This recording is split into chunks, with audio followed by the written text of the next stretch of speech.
सिरसा हरियाणा से। श्री राधा वल्लभ श्री हरिवंश। राधा वल्लभ श्री हरिवंश महाराज जी, मैं पिछले 1.5 वर्ष से यूट्यूब के माध्यम से आपको सुन रहा हूँ, जिससे मेरा सारा डिप्रेशन एंजाइटी दूर हो गई है। महाराज जी, मैं मर्चेंट नेवी में जॉब करता हूँ, 28 कंट्री घूम चुका हूँ, पर जो आनंद यहाँ है वो पूरी दुनिया में कहीं नहीं मिला। महाराज जी, मैंने दारू चिकन सब छोड़ दिया। महाराज जी, क्या दुख में पूर्ण शरणागति होती है, ये हमारे पुण्य कर्मों के कारण शरणागति होती है?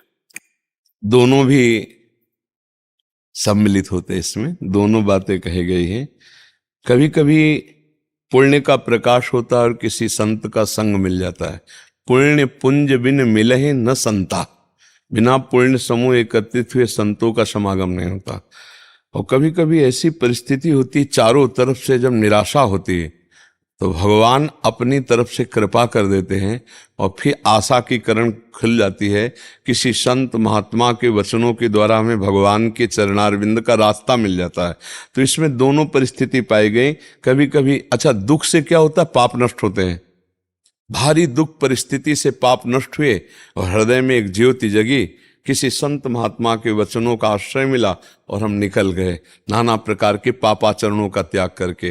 तो पुण्य तो होते ही है, बिना पुण्य से, बिना सुकृत से उसे साधु समागम नहीं प्राप्त हो सकता। चाहे घोर पापी हो, उसके जीवन में कहीं ना कहीं पुण्य तो रहा।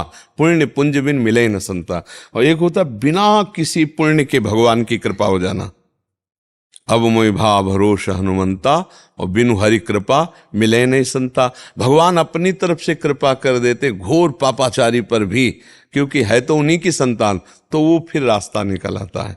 तो दोनों बातें लागू हो जाती हैं कि पाप के आचरण के परिणाम स्वरूप दुख को भोगते भोगते भगवान की कृपा को हुई और कोई महात्मा मिल गया, सारे दुखों का नाश करने का उपाय मिल गया। कभी कभी पुण्यों के प्रताप से किसी महात्मा का सानिध्य मिला और हमारा मंगल हो गया। तो बिना महात्मा के संग के इस संसार रूपी दलदल से तो निकला नहीं जा सकता। जैसे दलदल में खुद निकलने की चेष्टा करे तो फंसता चला जाता है। तो निकला हुआ कोई भगवत प्राप्त महात्मा, हमारे पाप और पुण्य दोनों दलदल हैं, दोनों शुभ और अशुभ दोनों बंधन हैं। जैसे सोने की जंजीर से बांध दो खंबे में या लोहे की जंजीर से बांध दो, बंधन तो है ही ना। तो सोने की जंजीर है पुण्य और लोहे की जंजीर है पाप, लेकिन बंधा तो है ही ना। महात्मा का संग दोनों से मुक्त करता है। भगवत भजन ये पुण्य नहीं है, ये शाश्वत अविनाशी भगवान की प्राप्ति कराने वाला है। ये नष्ट नहीं होता। पुण्य नष्ट हो जाते हैं, पाप नष्ट हो जाते हैं, भजन कभी नष्ट नहीं होता। ये संतों के संग से प्राप्त होता है। आप समझ पा रहे हैं? अब तो हम आपकी गोद में बैठ गए बाबा जी, अब आप ही रोड पार करा। नहीं, हम तो श्री जी के चरणों तक पहुंचाते हैं। हमारा काम जो है वो पोस्टमैन का काम है। आपकी बात श्री जी तक, श्री जी की बात आप तक, और हाथ जोड़े खड़े रहते हैं, देखते हैं मालिक क्या करते हैं। हमारी सामर्थ्य श्री जी है, हमारी सामर्थ्य प्रिया जो है, प्रभु हैं, उन्हीं के चरणों तक बात पहुंचाते हैं।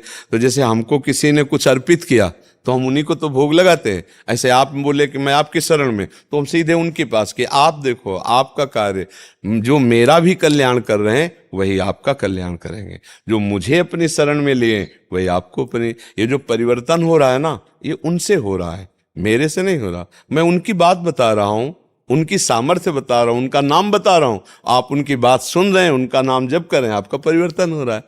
नाम उनके दास का होता है। अरे बोले बाबा प्रेमानंद, लेकिन काम स्वामी कर रहे हैं। जने बढ़ाई दे, करें करावें आप सब, और जने बढ़ाई दे। ये तो बस समझो सही माने में लाडली जी की कृपा से सब हो रहा, प्रिया जी की कृपा से।